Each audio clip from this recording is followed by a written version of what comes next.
All right, welcome back, home loan shoppers. We are still in chapter 3 in this full course on how to properly shop for a home loan. This is part 2 in chapter 3. If you please refer to the outline next to my head, you will see that we covered in chapter 3 titled Finding These Banks, Brokerages, and Lenders.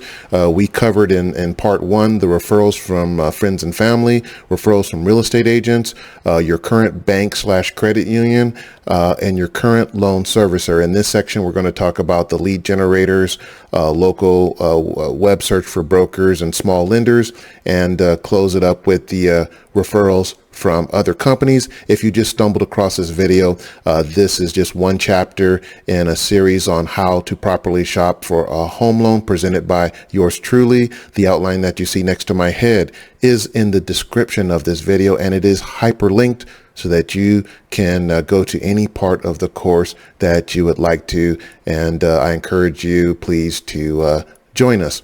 All right, so let's go ahead and finish up chapter 3 and kick it off with the lead generators. Okay, so the lead generators, I'm going to mention a couple that you might have heard of. One of the most popular out there, not as popular as it was before, but like a lending tree.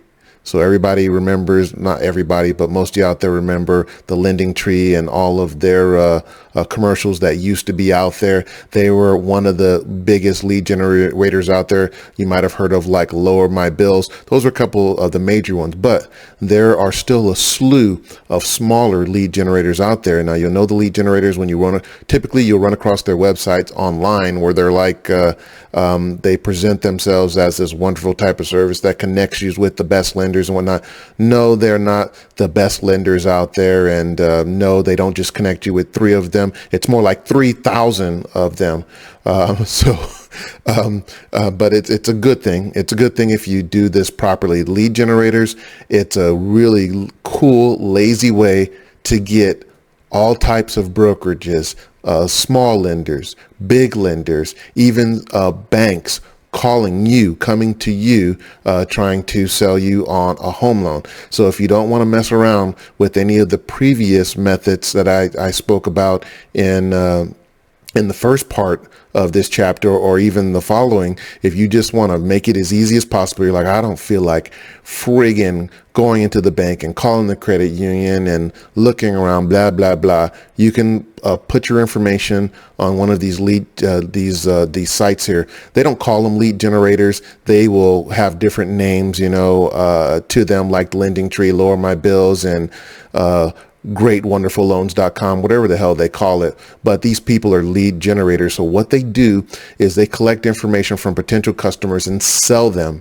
to these different lenders. Yes. So you're not necessarily getting the best lenders. You're getting lenders and brokerages and credit unions and whatnot. You're just getting the ones who are participating, who are paying for these leads, they call them, that these companies are generating. So when you put your information in there, you become a lead, and these companies sell these leads to different brokers and lenders and even to these large companies to this day, like these massive big box lenders like Loan Depot and Quicken Home Loans. They still purchase a ton of customers from these lead generators. Big banks like Wells Fargo and stuff still do this. So this is a way to get a lot of coverage here. But there is a way you need to do it. Okay. So they do not bug the hell out of you. Okay. 2 things that you need to do, all right, before putting your information on one of these lead generation sites. I'm laughing for a reason. I'm sorry. And that's because if you put your actual phone number, your regular phone number up there, and your regular email up there, and your regular address up there, they will hound you till the end of freaking time. I think, what did they say? The sun has 4 or 5, 6 billion years left in it. If humans are still around and they're still lending, these fools will be contacting you. They will sell the living, ever loving shit out of your information. So here's what you do. You don't use a sorry, don't use a primary email address. Get an email address, a junk email address, or whatever type of marketing email address, whatever you want to call it. Get a separate email address that you're going to put on there. Same thing with phone number. Get one of these virtual phone numbers. The cool thing about the virtual phone numbers, they're a dime a dozen now. You can get them anywhere. They have them all like on the iOS store or the, what do you call it, the Google Play Store, whatever, for the Android phones. They have them there too, but there's a ton of those sources. They're like the Google Voice and whatnot, but don't put your actual phone number. Get one of those virtual phone numbers. And I would say preferably, if you can, I mean, you can get one of the ones that just go to voicemail, but if you can, get one of the ones that actually ring your phone so you can actually pick up the phone when you see it, because you're going to get this number specifically to field these phone calls. So you know it's going to be a lender, some type of lender, bank, brokerage, whatever, calling you. So you don't have to answer the phone in a pissed off manner. You already know that it's one of the people that you want to contact you. So if you can, get one of the phone numbers. Again, they're really easy to do now. Just go on the iOS store, the stores, and pick up one of these virtual numbers. They're cheap as hell to get. A lot of them free with like advertisements. So get that so you can actually talk to the people when they're calling. Now, a couple hints on fielding the phone calls and messages from these folks. I'm gonna give you definitely a little inside information here. All right, if you have one of the message numbers, and they call and it just click, but you can see the number, don't call those a-holes back. I'm sorry. Only call the people back that are willing to leave you a message and are willing to leave you a professional message. And in a professional message, they're letting you know who they are, where they are calling from, and why they are calling. And they're leaving you clear contact information, possibly even an email, and their NMLS ID number on there, okay? And they're leaving that clearly on. They're not trying to play any stupid games and lure you into calling, hey, Doug, this is Chad at XYZ trying to call you about something. They try to do any tricky shit, delete or make a note, put them on your shit list. Do not call those fools back, and do not call the people back that are not willing to leave a professional message. Similarly, when they're calling you up, if they try to use any tricky message, hey, John, what's up, John? Like they're your freaking fishing buddy. Screw that. When they call you up, a professional introduction. Hi, this is John calling from XYZ Lending for such and such. This is this is regarding the inquiry that we received. Or, hey, this is Doug calling from whatever brokerage in regards to an inquiry that we received from John Smith. You know, they should tell you who they are, why they're calling, and who they're calling for. Professional like that. If they try to use any freaking sales games, telemarketing games, tell them go piss off. Okay.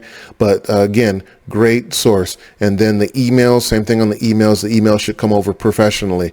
It should communicate the same thing: who they are, what they're doing, why they're calling, whatever kind of information, or why they're reaching out to you via email, whatever type of information that they want to provide to you about their company. Hopefully they should provide information. If they're doing it via email, they should provide you with a ton of information about their company, you know. So the lead generator is a great way to get a bunch of different companies, because remember, we want to shop at one bank, we're going to shop at a brokerage, we're going to shop at a lender, and this is a great way to get coverage from a lot of those. The lead generators, just get that phone number and that email, or they will hound you to hell or whatever. So next on the list here, local web search for brokers and small lenders. This is another one of those seemingly obvious ones, but a lot of folks don't know. Small lenders have typically fantastic pricing, way better pricing compared to the big lenders. It's the opposite effect. I call it the opposite of the Walmart effect, you know, where you have like a Walmart or a large big box retailer come into a small town and run the mom and pop stores out of town with their low prices. It's the opposite effect with small brokerages, small lenders. Small lenders and brokerages, small companies have a lot less overhead. the unbelievable overhead that these large big box lenders have, it's tremendous. And that any of these companies that do this extreme marketing, that is reflected in their pricing. You just don't know that. Of course, they claim, oh, we'll match and beat anyone, bullshit, yada, yada, yada, yada, yada. That's just a bunch of crap. At the end of the day, their pricing reflects all of their operational costs, all of their marketing costs. It is in there. And these smaller lenders and brokerages have much more aggressive pricing 90% of the time. But how the hell do you find these brokerages and lenders? It's not as easy to find because they're not blaring these TV ads and radio ads and all these other type of things out there. They're not paying to get positioning on the internet because they can't afford. They don't have the same type of massive budgets that these big banks and big box lenders do. When you go on the internet and looking for lenders, you will see typically the same 15 companies, same 10 to 15 companies. It's because these fools are paying a ridiculous amount of money to get positioned in there. All of these phony ads, I call them phony. I wouldn't say that's not maybe a great word for them, but when you have all these companies out there that list like these top 10 and top 5 lenders, that's all paid advertising. All of them that you see out there, when they have these lists of the top lenders to go with, and they'll include some bullshit shopping video that's made by some editor who knows nothing about home loans, or a tiny smidgen about what they should know about home loans. All that is paid advertising, okay? And those bigger companies can afford it. So how do you find these brokerages and these small lenders? Now, there are some big brokerages out there, but you want to go for the smaller brokerages. You can find them with these local web searches, and it's really simple. You freaking go on your computer and you type in, you live in Los Angeles, mortgage brokers, Los Angeles. Mortgage brokers, freaking San Antonio, wherever you live, you type that in there. Something as simple as that, a lot of people don't know.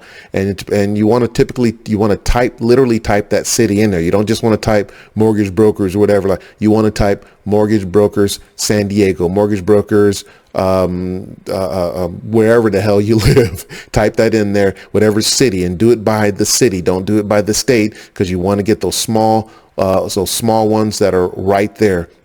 And that's a fantastic way to find the small lenders and small brokerages that are going to have that outstanding service and excellent pricing. Okay.